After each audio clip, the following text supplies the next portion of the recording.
Good morning, everyone. My name is Petra Freddi, and I'm a Senior Director with the Milken Institute Asia Center. I'd like to welcome you to today's episode. It's the 7th episode of the Milken Institute Asia Center webinar series, The World Post-COVID-19. Every Friday at 8:30 a.m. Singapore time, we convene short and to-the-point conversations with leaders in business, government, and academia to address the transformation that will shape this world post-COVID-19. In today's session, we're going to focus on the opportunities that have been catalyzed in Chinese tech in the current environment. We have the honor to have here with us Kai-Fu Lee, Chairman and CEO of Sinovation Ventures, and Cindy Mi, CEO of VIPKid. The session will be moderated by Don Lacey, the COO of Ping An Global Voyager Fund. We hope to keep it interactive and give you the opportunity to ask them any burning questions you may have. So this is going to be 30 minutes moderated conversation followed by 15 minutes Q&A. If there's anything you'd like to ask, please go ahead and submit it via the Q&A button. This call will be recorded and will be available on YouTube after this session. Before I pass it on to moderate, I'd like to share with you a couple of initiatives that the Milken Institute has been working on in response to COVID-19. We have refocused our centers to focus on 6 initiatives. These are education, prevention, testing, treatment, cures, and financial assistance. To name few of the many initiatives we've been working on, we have compiled a vaccine tracker, which is available on our website. We've put together an Asia COVID-19 timeline, as well as a series of podcasts with our chairman, Mike Milken. All this content is available publicly on our website, so I'd encourage you to go and see it. Without further ado, I'd like to pass it on to Don Lacey to start today's session. Thank you, Petra, and thank you to the Milken Institute for hosting what I think is going to be another very interesting conversation. I'm excited by the next 30 minutes, and I'm excited by the conversation we're about to have because we have two distinguished and genuinely interesting people who are going to be sharing thoughts with us today. We have Cindy Mi, who is the founder and CEO of VIPKid, which is, as you probably know, one of China's leading educational technology startups. VIPKid has experienced a tremendous amount of growth in 2020 and before 2020, particularly in 2020, and is routinely recognized for a very innovative approach to online learning. Cindy herself, widely recognized as a leading entrepreneur in China and globally. So really excited to have Cindy with us. We also have Kai-Fu Lee, who, as many of you probably know, is an AI pioneer, the founder of Microsoft Research Asia, which was responsible for training a whole wave of AI leaders in China.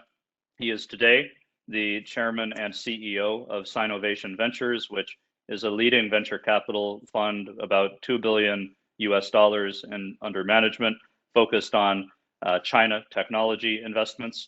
And he also authored an extremely influential book a few years ago called AI Superpowers that discusses the roles played by the US and China in the age of AI. If you haven't read the book, I strongly encourage you to read it. It's a fascinating read and helped to shape a lot of my views on AI. So it's very exciting to have these two individuals with us. Guys, thank you both for joining.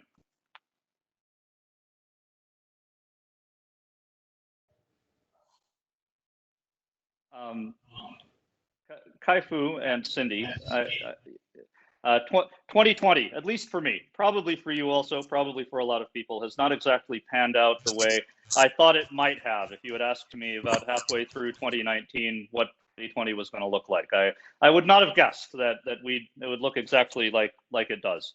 But with all of the crisis, there are some positive aspects, and I think one of these, maybe particularly in China, is an accelerated pace of digital adoption, digitization across a very wide range of industries. What I'd love to start us off with is, Cindy, can you comment on the changes that you are seeing in the field of education in respect to digitization?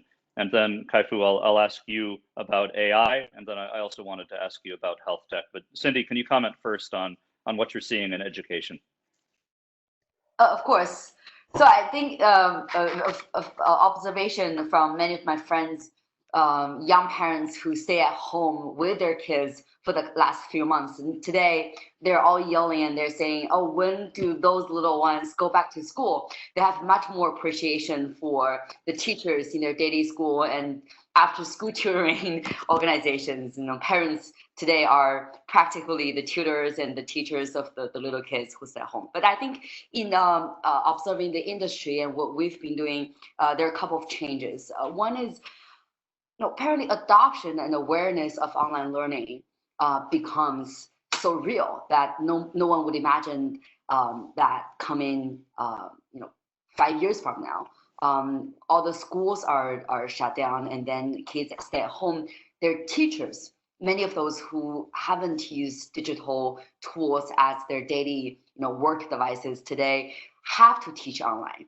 And even physical education tutors, and wondering all the time how they can teach children to do push-ups, in front of the computer screen, but it's actually, happening every day. So as a result, the awareness of online learning for parents used to be something like 15-20% who would be aware of online learning and then have their children try. But today everybody have to have a computer or a smartphone, and they all learn online. So this is the adoption on both the demand side and supply side is such a drastic change that it has accelerated the sector. And I think secondly, learning has been redefined. Previously, it's in a classroom, after school tutoring, or in a school. But today, with any synchronous or asynchronous format, children learns, and then this redefines what we previously called learning in the classroom. So I think those are the two changes I'd like to call out. Great. And Kai-Fu, how do you see the pace of widespread adoption of AI, any digitization in health tech? How do you see the COVID-19 situation having accelerated? Yes, as you said, and Cindy said, the digitization is very critical. As I mentioned in my book, AI Superpowers, what really drives AI is a large amount of data that's used to train smart algorithms. And we're much more willing and sometimes required to digitize. Many habits are being changed in e-learning, in healthcare, in working from home. So more data gets gathered as a result of digitization. And this data becomes really the oil for the new AI age, which can be used to train smart AI algorithms. Also, given the pandemic, people used to be much more concerned about privacy, but now we're talking about trading off privacy against public health, trading off privacy against personal security. And people are more willing to contribute their data for this learning process. And to give you an example, we are now talking to each other virtually. The process of making a digital human, which is one of the dreams of artificial intelligence, has been very, very difficult and challenging because it's hard to make realistic three-dimensional moving robots that are like humans. But it is actually quite easy, relatively, to make a digital human inserted in, let's say, this kind of video conferencing. You could be listening to a digital version of me programmed by AI. You wouldn't know. Similarly, you could have a digital teacher, a digital healthcare response help person. You could have a digital hotline, a digital customer service. So this process of creating digital humans, but having them become helpful in the video conferencing environment is dramatically easier because we don't have to render a robot in life. So that's kind of the digitization and having more data. The second aspect of AI is again, as I mentioned in my book, AI is not all powerful. Its largest use is taking care of routine tasks, which I think on the one hand is challenging because it displaces tasks and even work. But the positive aspect is that it's efficient, creates value, and eventually liberates people to do non-routine work. And now, with a lot of companies being challenged financially, they are much more eager to look at ways to automate part of the workforce, or at least part of the workload. So adoption of technologies like RPA, robotic process automation, has really skyrocketed. And I think that will continue even beyond the pandemic, because once something is digitized and automated, it's just impossible to go back. And we're going to see workloads shift to automated workloads much faster, and they're going to stay. And finally, on healthcare, of course, we're focused on healthcare given the pandemic, and there are so many ways in which AI could apply. I think the current state of healthcare and medicine is a wonderful but a rather outdated science that was designed given the limitations of our memory and our brain. So, doctors have to train what people are capable to learn, namely rules of how to identify disease and solve it. But big data driven by AI is just so much more powerful. It can be used in the future for diagnosis. It's already beating people in many aspects of radiology. And I think AI used in chatbots, AI becoming kind of the future of at-home care, alarm for older people who may fall down. And also in particular in China, China was just in the process, maybe second year or so, in the process of revamping its healthcare system, because the previous hospitals and healthcare systems and insurance systems have not been very efficient.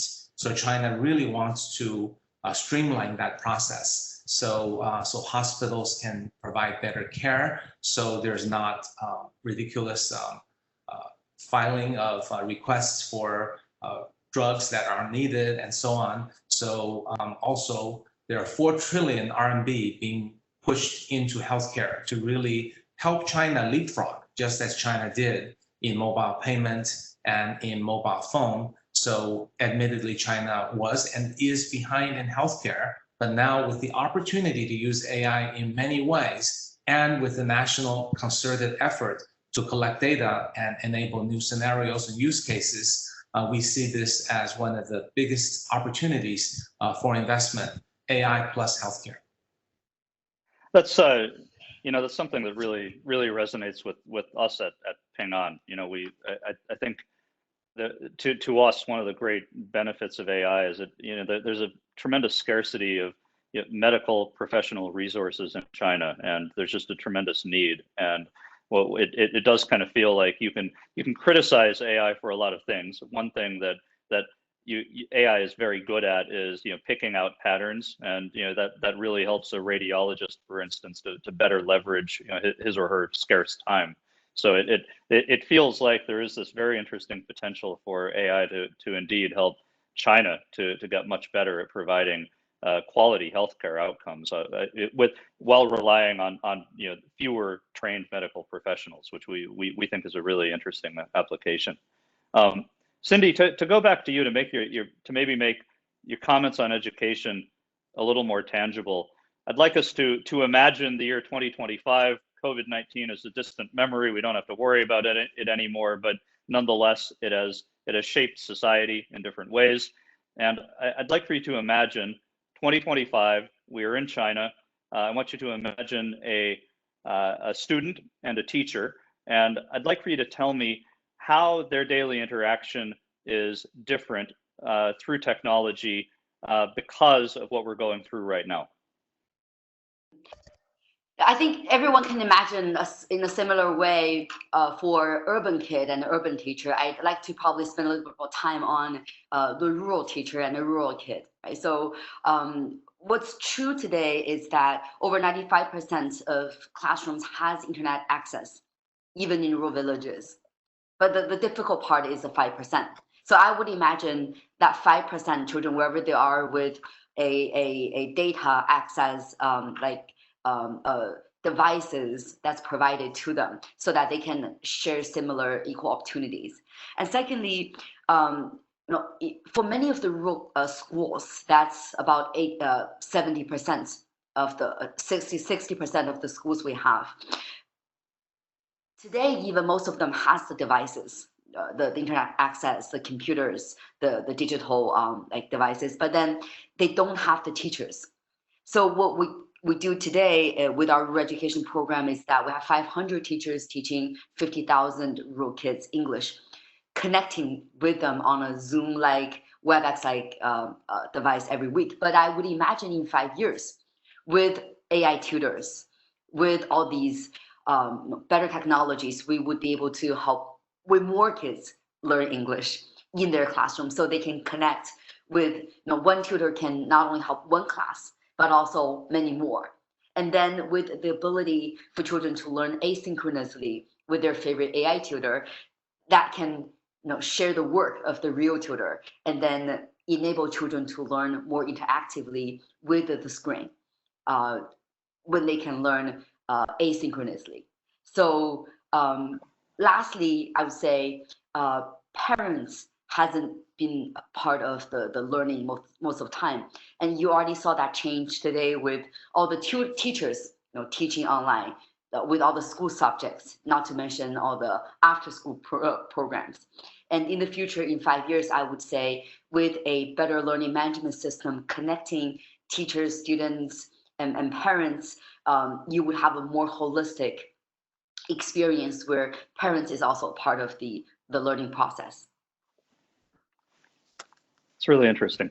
Kai-Fu, you wrote, as everyone knows, you wrote an extremely influential book 2 years ago about geopolitics and the rise of AI technology. And I promised you that I would not turn this into yet another interview about the book, since I know you get asked about it a lot. But there has been so much change so far in 2020 that I'd love to know, when you look back on the predictions that you made about the US, about China, about the adoption of AI, what has surprised you about the way the world has unfolded since then? I mean, what specific predictions faster than you imagined, and which ones seem either not to be happening at all, or taking much longer than you would have imagined? Okay. I think some of the key theses of the book, I think, are proving to be correct. That the huge amount of data is very important, that US continues to lead in AI research, and China is really emerging and arguably leading in the AI implementation. Those are some of the core theses that are, I think, playing out as I predicted. Some of the technological areas, I think autonomous driving is proving to be a little bit slower than I had anticipated. L4, L5, I think, ran into some problems. I think it's just too hard a complex problem, because AI is very good at simple routine tasks, and driving is quite a complex task. So it's gone a little bit slower. At the same time, we are seeing clever people put in constrained environment driving, which are really taking off.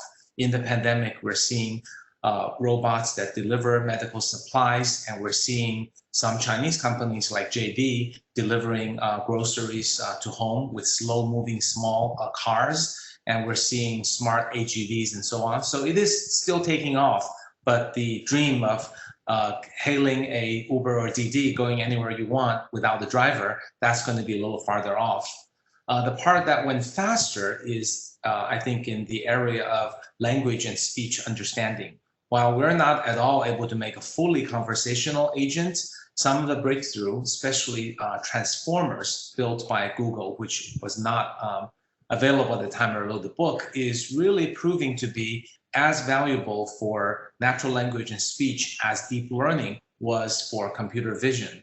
So I would envision the blossoming of applications such as really smart human-like chatbots, machine translation, machine synthesis of articles and summaries. That's probably the next big area that will take off.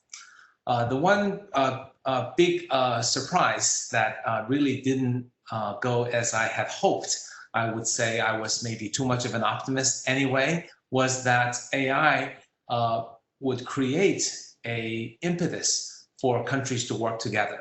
That is, AI creates a lot of opportunities and challenges. While in the opportunity areas, countries are likely to compete, but I thought or hoped that facing similar problems, privacy, security issues, issues related to job displacement, issues related to deep fakes and things like that, it ought to get countries to work together and share common solutions. But today, I think we hear more about competition than we hear about cooperation, and that didn't quite play out as I had hoped. We can still hope for the future that perhaps as we face a pandemic, there would be more efforts to work together. But so far, I think there has been less globalism and more competition.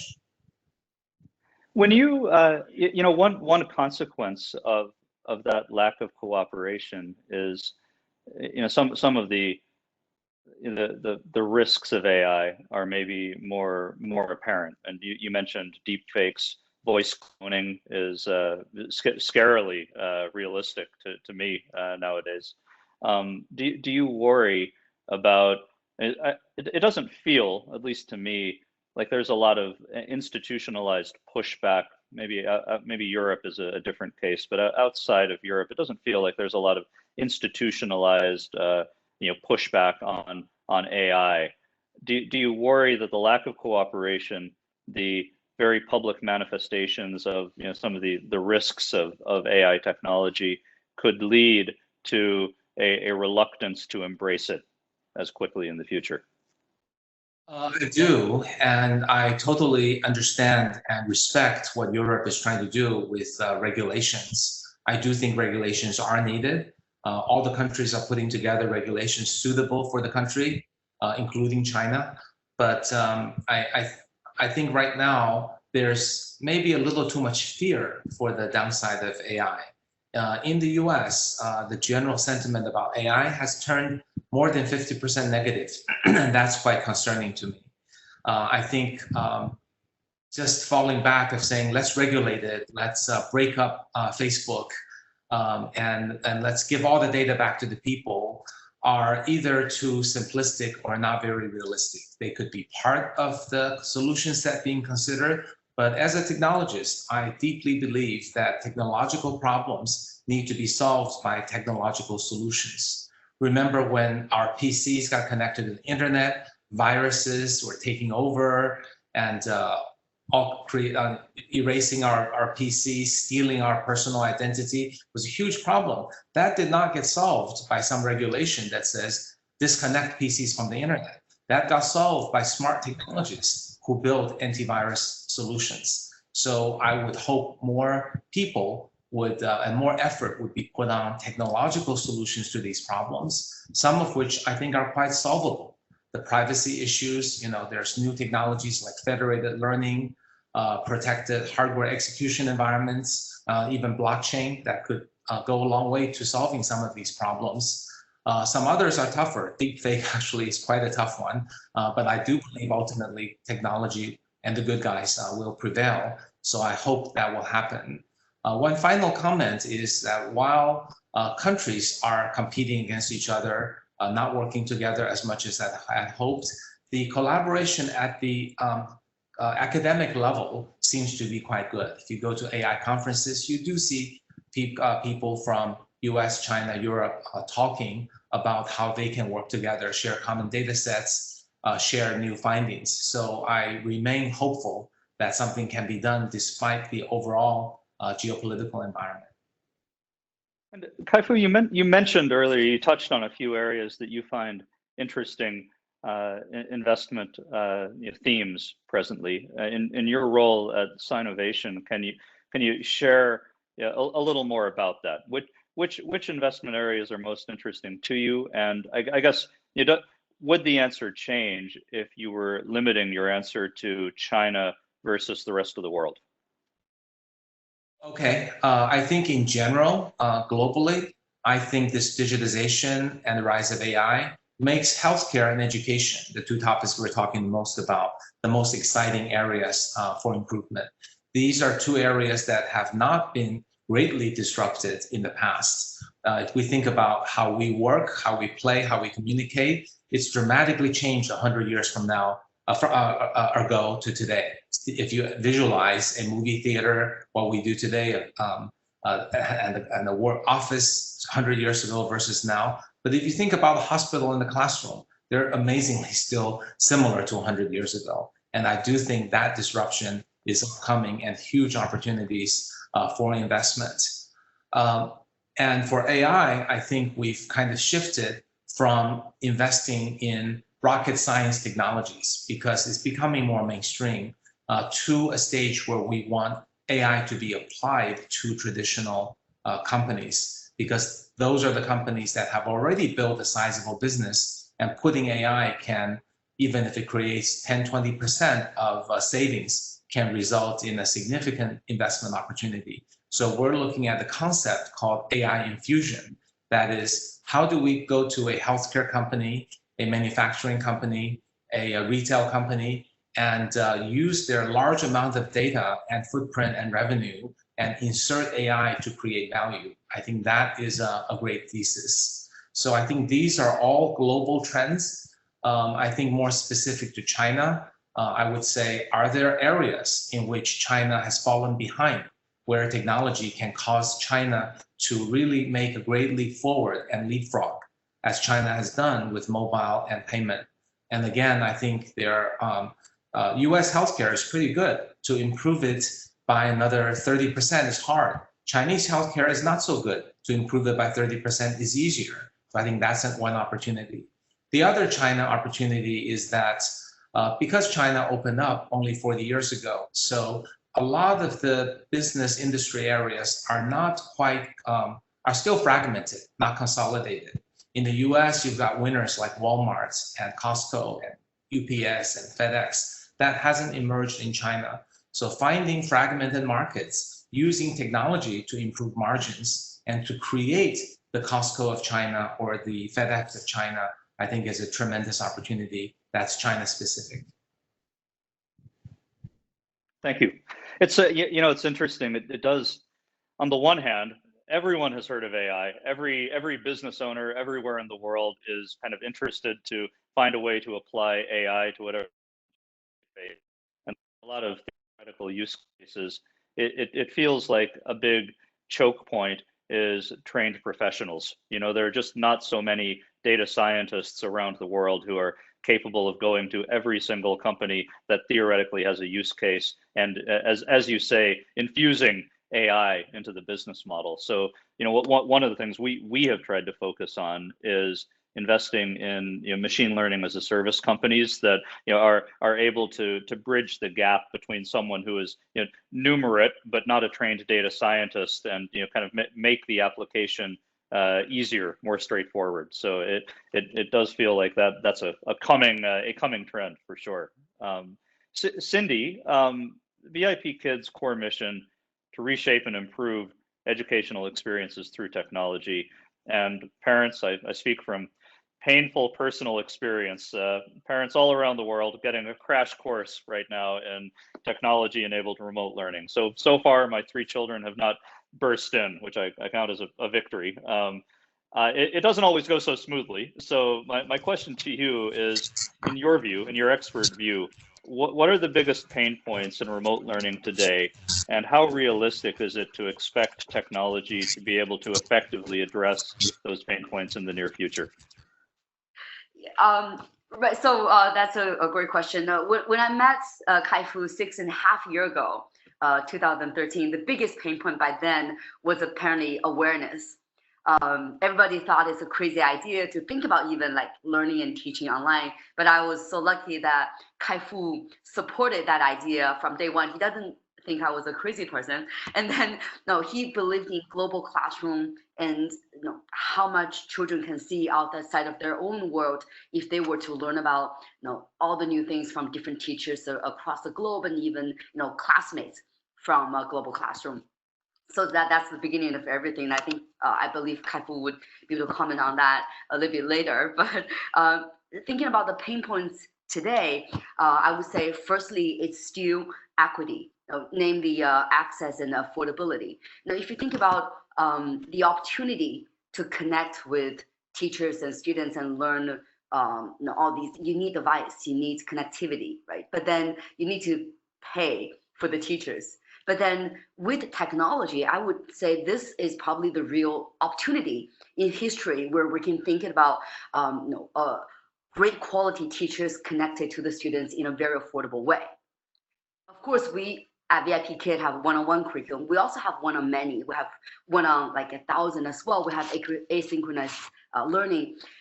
With more math audience, you need better technology, more personalization, more affordability. So I think this is the chance where we can really reshape how children learn. And secondly, quality is always the case, right? And then a real personalized learning.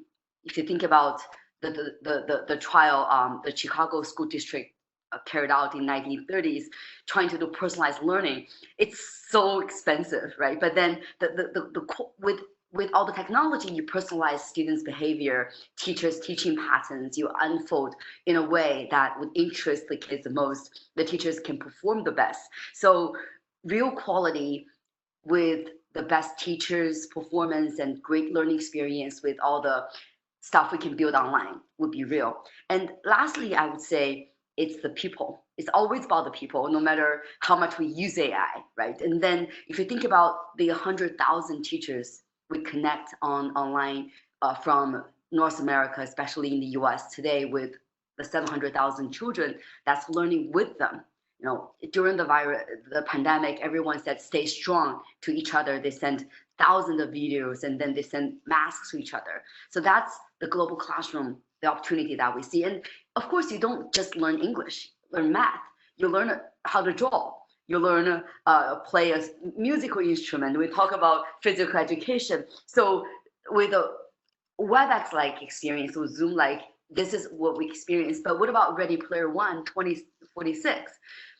Thinking about all the technological improvements, the experience can be so much more real, right? So I think this is the chance in history we can make learning as a digital virtual experience so great and personalized and so affordable, so that we can help so many kids not only learn better, grow better, but also connect with each other, thinking about a global world where they grow up in the future. So that's why I get a great answer every day.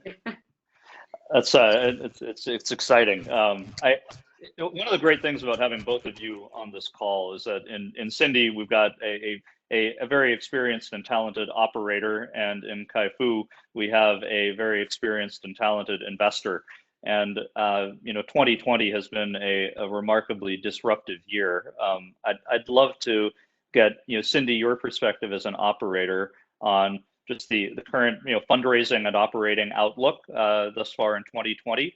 And Kai-Fu, it would be great to get your view on your assessment of the overall investment environment, what you see your peers doing, whether valuations are really resetting dramatically. And I guess it would be interesting to get your view on whether you think the picture is particularly dimmer or brighter in China compared to the rest of the world. So, Cindy, can you go first? Two very quick comments. One is that in operations, we see so many more talents, from AI, from other sector that they've been doing now goes to education. And secondly, the comment is innovation. With the parents' demands and supply and demand awareness goes up, the tolerance for innovation goes up as well. So they are willing to try a lot more with how we design the program, the product. So there are a lot of room to innovate the great classes for the kids. That's the two comments I have. And Kai-Fu, how do you see things? Actually, the investment environment is very interesting. We're seeing some of the top funds really raise a lot more money and able to cherry pick. But most of the funds are in a bit of trouble because it's hard to fundraise. It's you have to conserve cash and worry about your reserves. And similarly with startups, we're seeing the really successful companies like VIP Kid and some of the top AI companies still raising new rounds. People are chasing them, willing to pay more.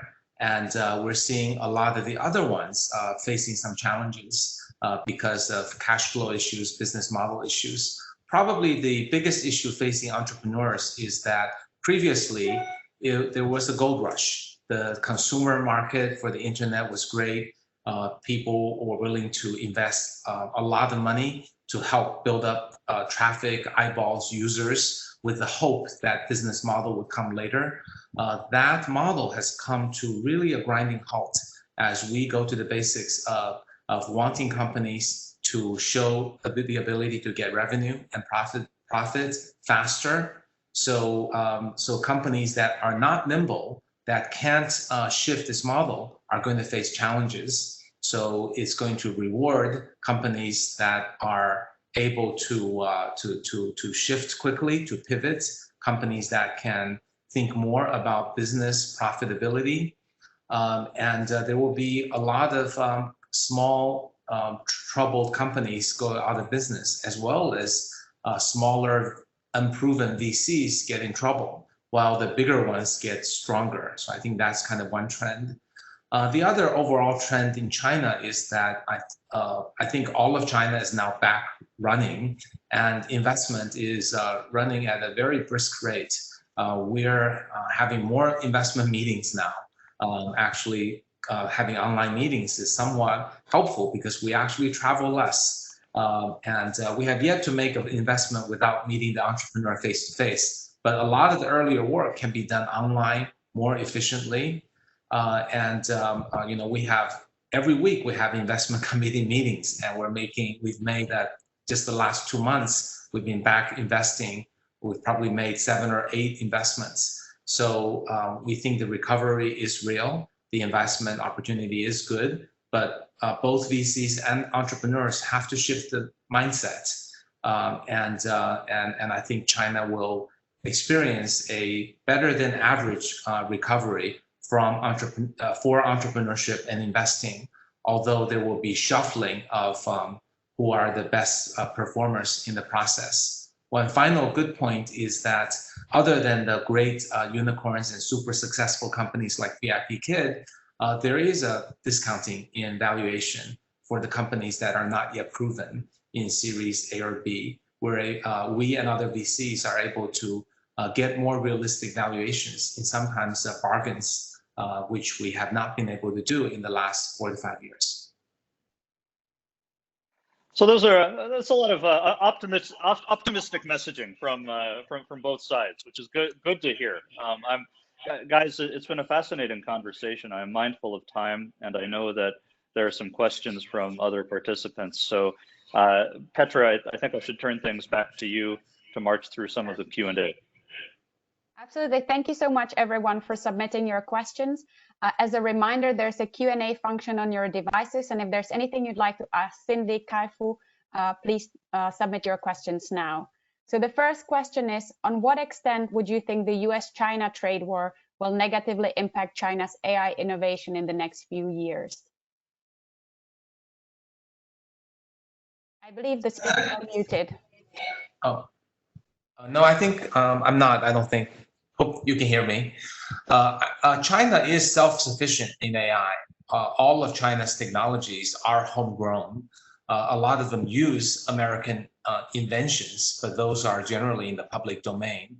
So the steps taken by the US, I think, are not going to have a real effect in general for AI because China is self-reliant. Of course, there are some companies in the entities list. There are some issues with export control, but those will be very limited to a small number of companies that will face some challenges as the entities list makes it difficult for them to, for example, use American semiconductors, and that's probably the only major dependency. I actually see a lot of Chinese AI companies now going abroad, and typically it follows the Belt and Road Initiative.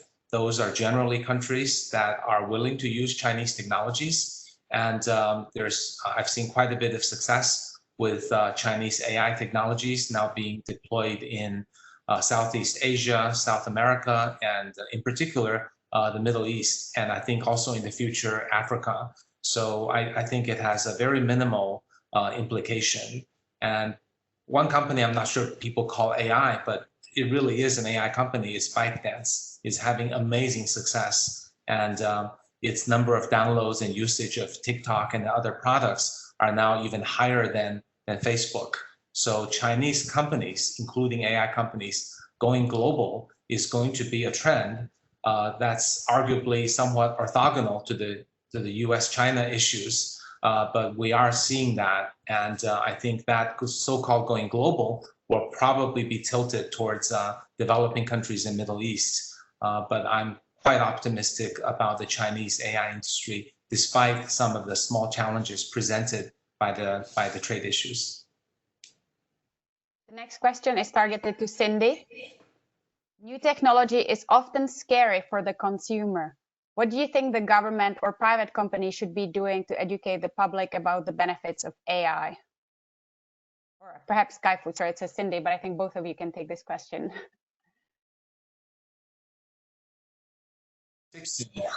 Gets a lot of the credit or blame for all these scary scenarios because they all have to dramatize and they represent our deepest fears. And I think that sets people's assumptions. I think those of us working on AI have an obligation to share the positive scenarios. I deeply believe technologies are neutral, and I also deeply believe there are many more constructive uses of pretty much all technologies than destructive uses. So I think we have to really explain how AI is helping to save lives in healthcare, helping to educate our children. And actually a little project I'm doing is I want to see if with a collaborator I can write a new science fiction that is constructive and realistic. Hopefully each one of these efforts will help a little bit. How can we use artificial intelligence for an integral and social development of the world population, and how to make this development reach the most distant people? Intelligence dramatically reduces the cost. If you think an AI-infused education can potentially have the virtual teacher teach a lot of the introductory classes, and that makes education essentially free for underdeveloped countries. And if you think about diagnosis, in developed markets, a smart diagnosis assistant is likely to be connected to a doctor, and with a doctor making the final decision, the assistant making, in my opinion, better judgments about the disease, but we'll have the doctor do that. And then we'll let the doctor do what the doctor does best, which is not memorizing numbers, but communicating with the patients. But that same technology used in a diagnostic assistant in a developed country can be the whole doctor in places where doctors are not affordable or doctors are not available. So I think this ability to provide low-cost education and healthcare is something that can go to underdeveloped countries. Of course, there are obstacles about whether there is enough internet penetration, usage of technologies. And I think companies and organizations with great social responsibility like Milken can do a lot helping these developing and underdeveloped countries embrace technology. And I think a lot of the technologies already developed for developed markets can now be the free version going to the underdeveloped countries. So we only have time for last question. The last question is, do you see if the central bank electronic payment to be adopted by the Chinese government in the Western jurisdiction given the regard of personal privacy? The Chinese central bank does protect anonymity. It is not something that traces every usage. And it's actually a layer that on top of which things like Alipay and Tencent payments will be built. A lot of people think there's not much regard for privacy in China, but actually privacy is important in China as well. Maybe more important in Europe and US, but it's important in China as well. In fact, there are already legislations that make selling of user private data a felony. So if you think about the enforcement of privacy laws, the people running Cambridge Analytica are still out there starting another company. But if there were a Chinese Cambridge Analytica, the people are likely to be in jail already for having violated privacy. I remarked that we're out of time. I just wanted to thank you to Fu, Cindy, and Don for joining us, and to all of you for being with us this morning. Our next webinar will be on North Korea, so we hope to see you on Friday, May 22nd at 8:30 a.m. Singapore or Hong Kong time. Have a great day.